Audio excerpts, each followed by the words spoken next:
Welcome everybody to this week's episode of Ant on Music. This is volume 4, part 4 of 4 for Record Store Day 2025. That's right, we've reached the end. We've reached the final group of releases of stuff that I grabbed at Record Store Day 2025. Last video I told you, it's like, you think you're done, you got everything you want just about, or, you pick through stuff. And then you start getting the emails and the notifications of, hey, check out what's left of RSD 2025. And, you start looking through the list and you go, shoot, I didn't get this one. When everything was said and done, I had a massive list, okay? There's still 2 or 3 that I didn't pick up. Elvis Costello, Kings of America Live. And The Doors, it's like a demo or in work or a work in progress of Strange Days. Doesn't mean that they're not going to come about sooner or later. But I will say this, I am thoroughly spent physically, emotionally, and wallet-wise as far as Record Store Day 2025 is concerned. And this is it. This is R through Y because there was no release under the letter Z that I wanted to pick up this year. So, kind of feel like someone should be playing the music from Europe of the final countdown. This is it. We're done. So let's take a look at what we got in Record Store Day 2025. I did manage to go online, like I said, and since I didn't go to Dark Side Records in Poughkeepsie, I generally don't go there for Record Store Day 2025. They're a huge store, and of course they get a huge line. But they did have a couple of things on the list that I didn't pick up, and I was kind of getting, FOMO or buyer's remorse, however you want to phrase it, with not picking these things up. So picked them up, and as I mentioned in the last video, Todd Rundgren, Initiation. It's got new liner notes in here from self-professed Todd expert Paul Myers, and it's pressed on translucent light blue vinyl. So there's the front cover, back cover with the track listing. If you're unfamiliar with this album, this is, Todd Rundgren was very experimental and way ahead of his time with a lot of stuff. I almost feel like from listening to this album and having listened to this album, this kicks off with the song Real Man, all right, which is, as I like to say, 70s AM radio gold. It was one of those songs that was on the radio in the 70s on AM, and it's a great song. But if you were expecting more of the same, and like you heard that song on the radio and said, oh, heard the new Todd Rundgren song, it's great, I'm going to go pick it up. I don't know if you'd be disappointed, but you'd definitely be weirded out if you picked up this album. This is one of Todd's more experimental albums. Inside, you've got some great information in here, and even Questlove from Jimmy Fallon's band and The Roots talks about how ahead of his time Todd was. And he really was. He was, a musical maverick. He was very adventurous. Here's the album on that translucent light blue vinyl. All right, very pretty. And it's 2 slabs. And aside from Real Man, basically everything else is really, really out there. You have Born to Synthesize, and Todd was having a lot of fun in the studio with synthesizers. Safe to say, here's the other one. Safe to say that this album to me almost plays like the record company said, we need you to continue writing hit singles. And after that, they pretty much left him alone. And basically, he went to town and had a blast playing with synthesizers in the studio. Real Man becomes a recurring theme. You hear it pop up in a couple of different places on the album. Then you have, aside from that, Born to Synthesize, Death of Rock and Roll, definitely the most rock-oriented track on here. Eastern Intrigue, Initiation, Fair Warning. And then you've got sides 3 and 4, a treatise on cosmic fire. And it's broken down over several parts. And that completes sides 3 and 4 of the album. So, and this is a 50th anniversary edition, which has been the way they've been going with Todd's stuff as of the past few years. If you're able to find it, I have it in my collection. The Something Anything box set, definitely worth picking up. It's probably I would say Todd's best and most definitely my favorite of his works. Next up, and I'm happy they put this out. I got a little worried because they put out the first volume. And I was like, what? Where's the second one coming? Because I own them both on CD. And they finally put it out on vinyl. This is volume 2 of Reel to Reel from Tesla.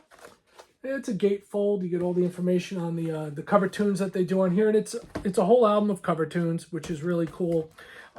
And, you know, you've got basically the classic Tesla lineup minus Tommy Skeoch, who hasn't been in the band forever. You have Dave Rude on guitar, as well as Frank Hannon and Jeff Keith and Brian Wheat and Troy Luccketta. And this one has, like, it's kind of in a way like My Taste in Rock. It's all over the map.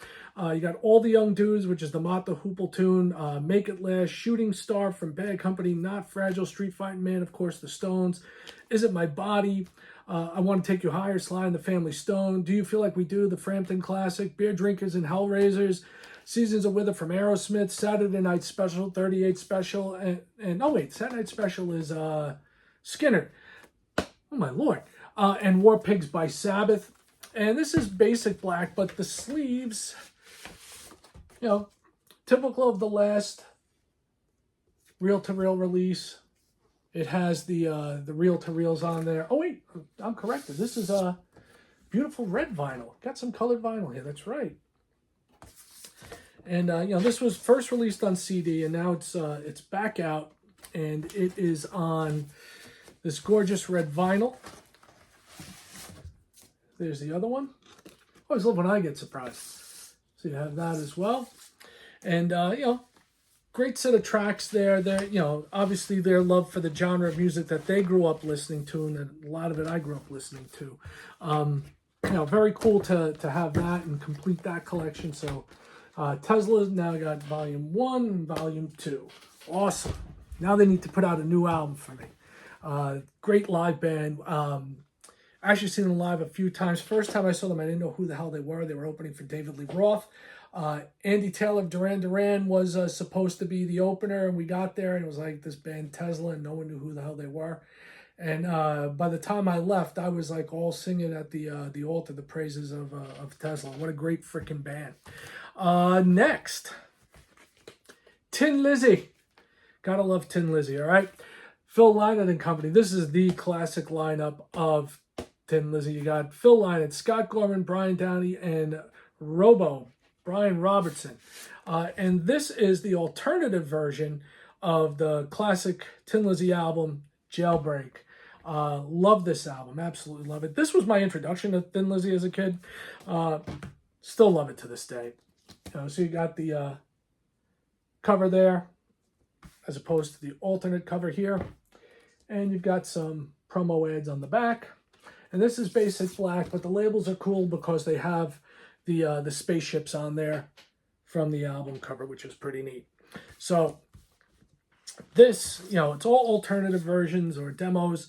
Like it starts off with the demo of Jailbreak, and then we have Angel from the Coast, an alternative version, a demo of Running Back, Romeo and the Lonely Girl acoustic, Warriors, an instrumental version, The Kid Is Back, Take 1, Fight or Fall acoustic, Cowboy Song as an instrumental, and finishing up with an alternate version of Emerald.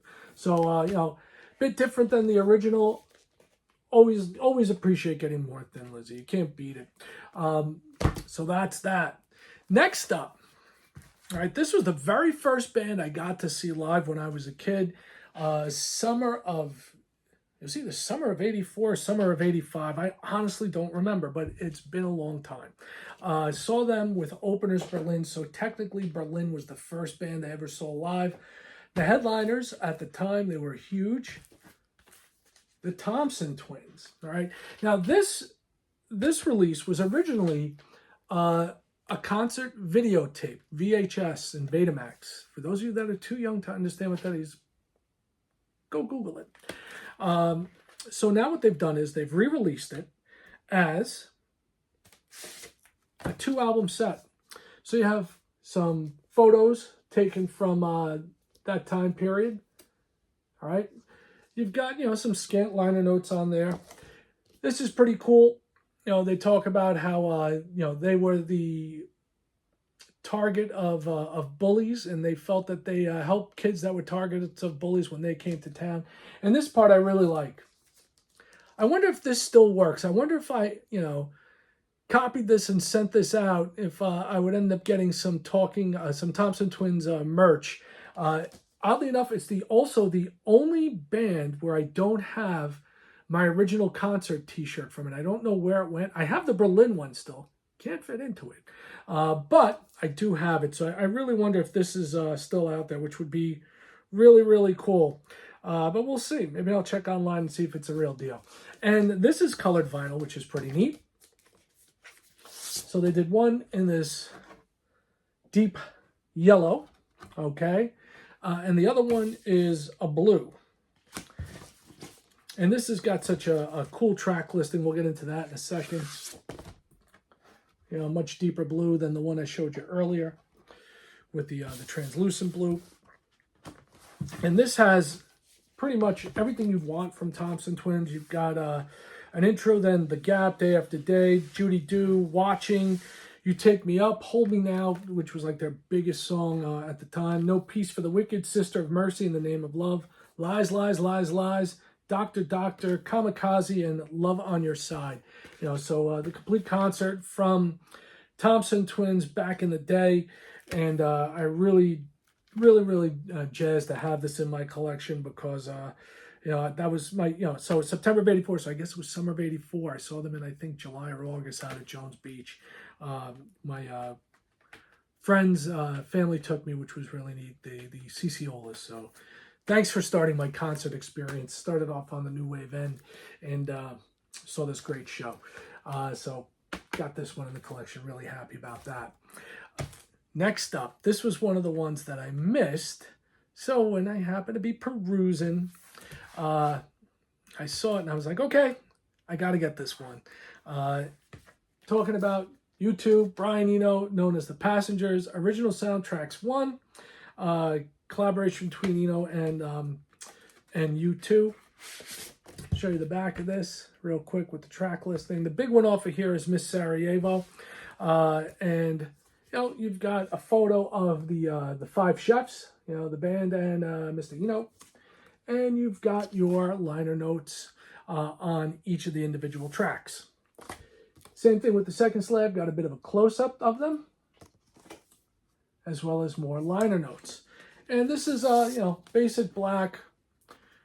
Both albums are the same. You got the track listing on one side, and you've got the graphic from the album cover on the other. And with this, this was all for, a soundtrack to like non-existent film, basically. You got United Colors, Slug, Your Blue Room, Always Forever Now, A Different Kind of Blue, Beach Sequence, Miss Sarajevo, Ito Akashi, 1 Minute Warning, Corpse, These Chains Are Too Long, Elvis, Ate America, Elvis ate everything else too, Plot 180, Theme from The Swan, and Theme from Let's Go Native, and Bottoms. So you have all that, and glad to have this in my collection. I have a fairly extensive U2 collection. I'm one of those people that doesn't believe the hype of, everyone thought they liked them, they really didn't. U2 was a monumental band, and people need to, stop giving them crap. They're pretty damn good. So Passengers in my collection being filed under U2. Getting down to the wire here, just 2 to go. Here's another controversial album. Not so much controversial like U2, like people don't dig them, but people were really pissed when this album came out, the original version of it. Roger Waters had decided to do a redo of Dark Side of the Moon, and that's one of those things that's sacrosanct. You don't mess with that level of classic. It spent years in the Billboard charts. Every now and again, it seems to return to the top 200 of the Billboard charts. And when he put out the Dark Side of the Moon redo, people freaked out. Like, they were beyond pissed. I dug it. I really enjoyed it. I like the fact that he took his original work, which he was, the main creator of it, and he redid it. And he updated it to his reflections on the world today in the same framework of Dark Side of the Moon. I thought that was freaking brilliant and original. All right. It wasn't a ripoff. It wasn't like he went in and just redid it with new musicians. He revamped it. All right. So for Record Store Day, they have the redo live. Okay. And then you see Mr. Waters, a little bit shiny there. And on the back, we see Pink, right? And of course, stick with that theme, we have Pink. All right, we have a beautiful pink vinyl. I don't see too many of those. And this is, it's Truth in Advertising. It is, Dark Side of the Moon, the redo. So, definitely like this reimagined album from Roger. Very, very cool. I'm going to be listening to this, I think, for quite a while. Last but not least, if you notice watching all 4 of these videos, I didn't pick up any box sets. There wasn't anything that appealed to me. Nothing like the Todd Rundgren Something Anything or a couple of the others I picked up on Record Store Day. The closest thing I came to it was a 3-album set. And I gotta admit, I'm a little peeved, you would say, because they didn't put it in at least the gatefold. They went bare bones on this. This is, the classic lineup of Yes of Anderson, Howe, Squire, Wakeman, and White. And this is a live performance from the legendary Close to the Edge tour and triple vinyl set. And this is part of the Close to the Edge box set. If you go back a few videos, probably about, I guess it was early March, they put out Close to the Edge Anniversary Edition, CDs and the album remastered by Steven Wilson. And this is the live album that came on it, but it's on vinyl. So with this, everything is pretty basic. All right, you got basic black vinyl, nothing really to scream about from a visual standpoint. So it's, like I said, very, very bare bones. But you do have the etching. We'll take a look at that, and then we'll talk about the track listing, because this is a really good live concert from that time period. So we got the last one. Like I said, they're all the same labels with the liner notes. With the track listing. And we'll try and get you to get a look at that. So you see the Yes logo there. Very cool looking. See if I do you any justice moving it around a little bit. So this kicks off with Siberian Cartru. I've Seen All Good People, With Your Movement All Good People, Heart of the Sunrise, and You and I.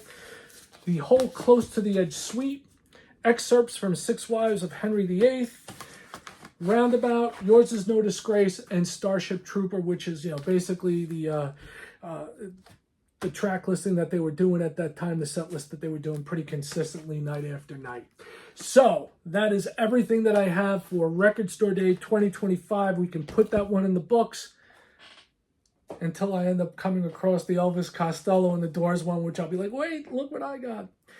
So massive haul for Record Store Day 2025. Really glad that I managed to get everything I wanted. It was much less stressful than it's been in years past for me. So that's everything I have. Everybody that's checked out the channel, thank you so much. I really do appreciate your time and your comments and everything. Please drop a comment in there. If there's something you'd like me to talk about, something you'd like me to highlight, believe me, I'm more than up for it. I got something coming on Tom Petty pretty soon. Just trying to gather all my wits about me in regards to that. Most of my Tom Petty is on CD. Do have a bit of stuff on vinyl. I've been getting that stuff as well. Also, gonna have probably one more video this week, which is crazy because I do for a while there I was doing one every 2 weeks, and this week I'm dropping 5 in 9 days, which is nuts. Because there's other stuff that came out that wasn't Record Store Day stuff, and that stuff shouldn't be ignored. Some good stuff came out, so we'll be talking about that as well. Like I said, drop a comment, throw a thumbs up. I appreciate all of that. And of course, if you haven't subscribed yet, please subscribe. Love having new subscribers. I love people that come back week after week. People like Thomas comes in every week and comments. Hakan Odinson comes in and comments every week. Goose, my buddy Goose, comments every week. Thanks for the support. I really do appreciate it. Time for me to get the hell out of here. As I always say, peace, one love, music, and I'm out.